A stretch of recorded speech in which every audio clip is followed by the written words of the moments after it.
દેશભરમાં આજે 66મા ગણતંત્ર દિનની ઉજવણી થઈ હતી। અમદાવાદ કોંગ્રેસ કાર્યાલય ખાતે પણ ગણતંત્ર દિવસની ઉજવણી કરવામાં આવી હતી। આ પ્રસંગે પ્રદેશ પ્રમુખ અર્જુન મોઢવાડિયાએ ધ્વજવંદન કર્યું હતું। તેમની સાથે શહેર કોંગ્રેસના નેતાઓ પણ હાજર રહ્યા હતા। દેશમાં શાંતિ રહે અને નાગરિકો સલામત રહે અને દેશમાં ભાઈચારાની લાગણી રહે તે માટે અર્જુન મોઢવાડિયાએ લોકોને શુભેચ્છા પાઠવી હતી।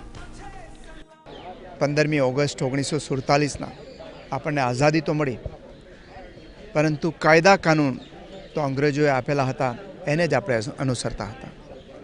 ડૉક્ટર બાબા સાહેબની આગેવાનીમાં એક ડ્રાફ્ટિંગ કમિટી તૈયાર થઈ અને એમણે તૈયાર કરેલું બંધારણ 26મી જાન્યુઆરી 1950ના રોજ આપણે સ્વીકારવામાં આવ્યું। અને એ પછી જે નેશનલ હાઈવે આપણા વડવાઓએ તૈયાર કર્યો હતો, એ જ નેશનલ હાઈવે ઉપર આજે દેશ ચાલી રહ્યો છે।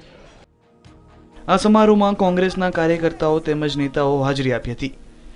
કેમેરામેન ભાવિક પરમાર સાથે મીર દુધરેજિયા, ન્યૂઝ ઓનલાઇન, અમદાવાદ।